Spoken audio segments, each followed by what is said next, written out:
Hello and welcome. I am Professor Raman and this is Module 10, the International Criminal Court. We will begin with the history of the International Criminal Court. This of course begins at the Rome Conference. During the 20th century, even the most flagrant violations of international law went largely unpunished, creating a culture of impunity. In the wake of the Second World War, the Nuremberg and Tokyo tribunals were established. In 1948, as we have discussed in previous modules, the Convention on the Prevention and Punishment of the Crime of Genocide was adopted and the United Nations General Assembly first expressed the need to establish a permanent international court. In a sense, this court would be able to look into all kinds of massacres which had been perpetrated that constituted a violation of international law. The notion of the international criminal justice system re-emerged after the end of the Cold War. However, amidst the negotiations on the creation of the ICC statute, there was constant planning and execution of heinous crimes in the territories of former Yugoslavia and Rwanda. Thus, the United Nations Security Council established an ad hoc tribunal for each of these situations in former Yugoslavia and Rwanda as a response to these atrocities. Of course, you and I have studied these tribunals in a foregoing module. Undoubtedly, Rwanda and Yugoslavia played a significant role in organizing the conference which established the ICC in Rome in the summer of 1998. Human rights activists had strongly advocated the idea of prosecuting serious international crimes such as genocide, war crimes, crimes against humanity by establishing a permanent court. This idea was given effect to in 1998 when the Rome Statute, so called because the conference took place in Rome, of the International Criminal Court was adopted at a diplomatic conference convened by the United Nations. The United Nations Conference of Plenipotentiaries on the establishment of an International Criminal Court. This came to be known as the Rome Conference. It took place from the 15th June to the 17th of July 1998 in Rome, Italy. The end result of 5 weeks of deliberations was that out of 160 nations, 120 voted in favor of the adoption of the Rome Statute of the International Criminal Court. Only 7 states voted against the treaty. These were the United States, Israel, China, Iraq and Qatar, amongst others, while 21 countries abstained. In 1995, the negotiations for the establishment of an international body that would look into the matters of the gravest breaches of humanitarian law began with a UNGA resolution convening a PrepCom on the establishment of the ICC. These negotiations from start to finish were a process and part of the culture, logistics, physical locations, etc. of the United Nations.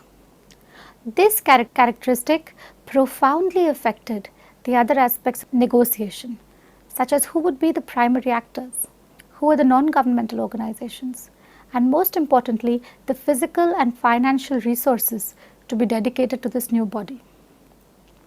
The negotiations were carried out on an existing basis and not on the accumulation of individual proposals. Thus, the discussion over an issue could be in relation to the entire textual draft of the statute. Subsequent to the discussions, any changes or suggestions to the draft would be added and the revised draft was issued to the parties. Further, this led to the delegation of combining suggestions which gave the states more support for their proposals before the formal discussions. By the last week of the conference, only a few issues were left to be settled. Most important among those issues was the issue of jurisdiction. This matter fell into the hands of the Bureau of the Committee, of the whole and associated delegates under the chairmanship of Philip Kirsch. Of course, Philip Kirsch went on to become the president of the ICC when it was formed. The proposed settlement, the first president, the proposed settlement on the contentious issue of jurisdiction was in conformity with the text of Articles 12 and 124 of the Charter of the United Nations, and thus was added to the final treaty. At the United Nations, voting is discouraged, since it is believed that voting will lead to confrontations and oppositions, which would ultimately weaken the object of the resolution, even if the nature of the treaty is not as such binding. However, it was very clear by the end of the negotiations that only a minuscule minority would oppose the statute in toto. Therefore, it was safe to carry out a final vote. And in fact, this final vote was necessary to further the confidence in the text of the Rome Statute. As students of international law, you would know that treaties can only be adopted when a certain number of states have adopted it by signing the text and then by ratifying it. The Assembly of States Parties is composed of representatives of the states which have ratified or acceded to the Rome Statute. This is one step ahead of a simple signature. The Assembly is the court's management, oversight and legislative body. Over 122 states are now parties to the Rome Statute as of May 2013. In the Assembly, each state party has one representative who may be accompanied by alternates and advisors. The statute also provides that states parties can carry one vote each. However, the best effort is usually made to reach decisions by consensus. The states that are not parties to the Rome Statute may take part in the work of the Assembly only to the extent as observers warrant. They have no right to vote whatsoever. In the meetings of this ASP or Assembly of States Parties, the President of the Court, the prosecutor and the registrar or their representatives may also participate as appropriate. What are the crimes within the jurisdiction of the ICC? The ICC is able to exercise jurisdiction over the most serious crimes of international concern, an umbrella term that includes genocide, crimes against humanity, war crimes, terrorism and aggression. Yet, the court has not been able to exercise effectively its jurisdiction over any alleged act of aggression. But in all the other four categories, the court has exercised jurisdiction. To exercise jurisdiction, it first requires the statute to be amended by adding the definition of that crime. This was done by the creation of Article 8 bis, which gave the definition for aggression. Cases are referred by the United Nations Security Council to the ICC and bind the non-party members to provision of the Rome Statute. It is a recognized principle of international law that the ICC has been granted true universal jurisdiction with respect to nationals of all members of the international community only when the situation is referred by the Security Council. This understanding of universal jurisdiction is not delivered from customary international law, but from Articles 1 and 24 of the Charter. It is derived from Article 1 because Article 1 lays down that the main purpose of the United Nations is to eliminate threats to international peace and security, and that the international community must take effective steps to that effect. This is one of those steps. Article 24 furthers this imagination and says that all states confer upon the Security Council the primary responsibility for the maintenance of international peace and security. Once again, this gives the Security Council the right to act on behalf of all the states. In terms of jurisdiction, the ICC has given itself, under the Rome Statute, the right to exercise universal jurisdiction in absentia in cases of international crimes of genocide, war crimes or crimes against humanity. In accordance with the purpose of the Charter, which is to maintain international peace and security, the ICC's universal jurisdiction in situations referred by the Security Council are based upon the idea that each state has an interest in prosecuting the most serious international crimes defined by the Rome Statute. As I explained before, these are the crimes of genocide, war crimes, crimes against humanity, terrorism, and now with the addition of 8 bis, aggression.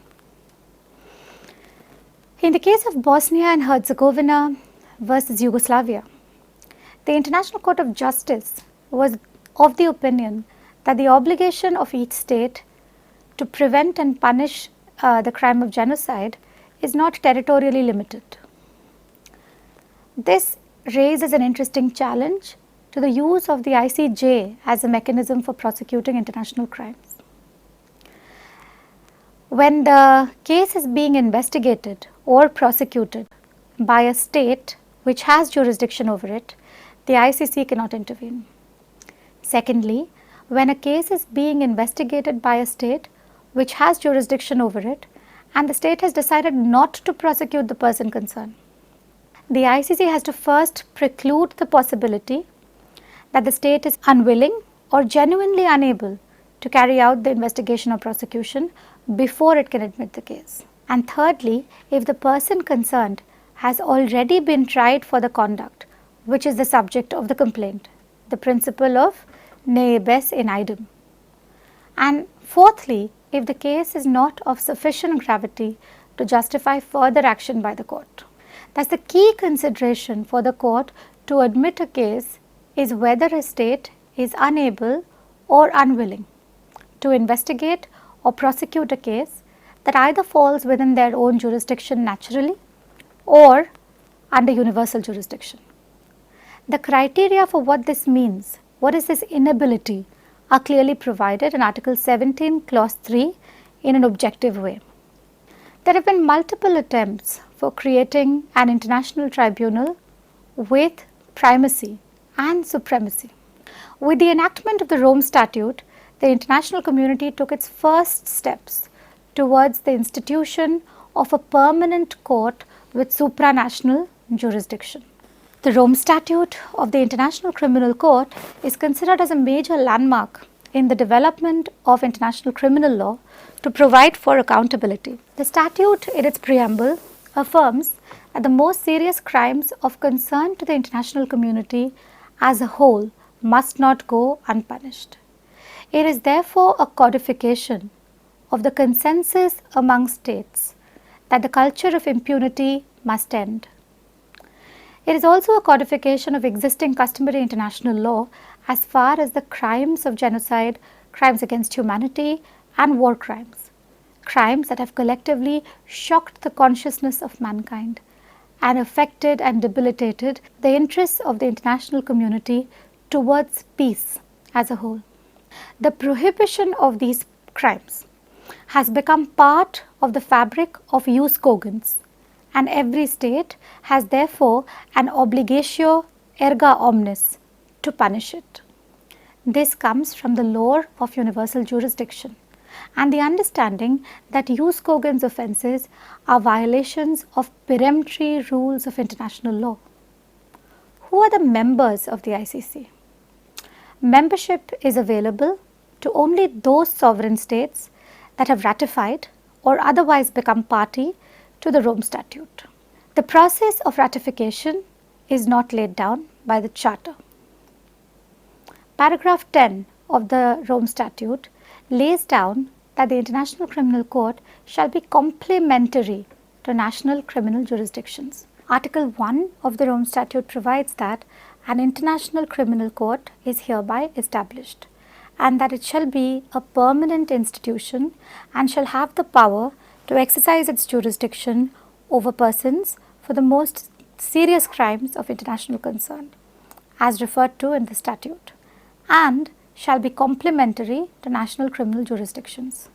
This is the principle of complementarity, that the functioning and jurisdiction of the court shall be governed by provisions of the statute. Complementarity means what we discussed earlier, the lore of unwilling and unable, becoming the precursor for the ICC to step in. Most sovereign states in the world were involved in the drafting of the Rome Statute.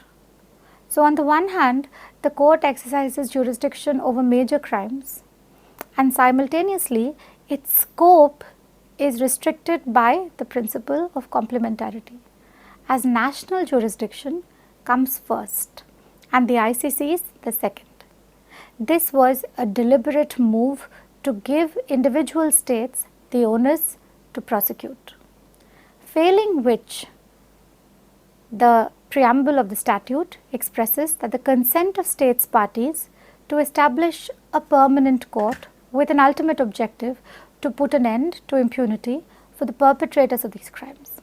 By virtue of being a party to the statute, the states have given their consent to actively take part in the prevention of these heinous violations of international law crimes and to ensure effective prosecution by way of taking adequate measures at the national level and by embracing regional mechanisms, including international cooperation at the highest level.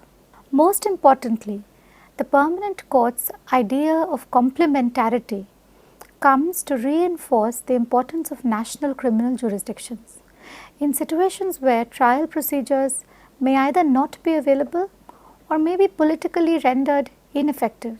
In a sense, complementarity furthers the idea that every state has a stake and is duty bound to exercise its criminal jurisdiction over its own perpetrators for violations of international law. The idea is to enhance national jurisdiction over core crimes prohibited in the statute, but also to create a level of awareness among international community to create a mature national legal system which meets the necessary requirements of investigating and punishing perpetrators of crimes listed in the statute. But an inevitable consequence of this concurrence of jurisdiction over the most serious crimes, which are a violation of both international law and municipal law, is that national courts and international institutions conflict with each other. These conflicts are bound to arise between the two systems. The principle of complementarity does not really inhibit these conflicts. Complementarity in fact also requires states to adopt the same substantive law as that laid down in the statute and to punish all crimes listed in the Rome Statute. Now, not all of these may be recognized domestically. Paragraph 4 of the Rome Statute's preamble affirms that the most serious crimes of concern to the international community as a whole must not go unpunished, and that their effective prosecution must be ensured by taking measures at the national level and by enhancing international cooperation. How does one enforce the decisions of the ICC? The ICC relies for implementation of its work on national governments.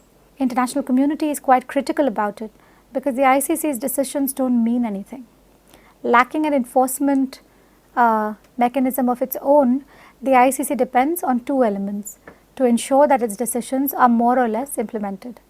These are the national government, which in many cases doesn't have the political will to cooperate, and sometimes through international pressures, which are also a soft way to ensure compliance.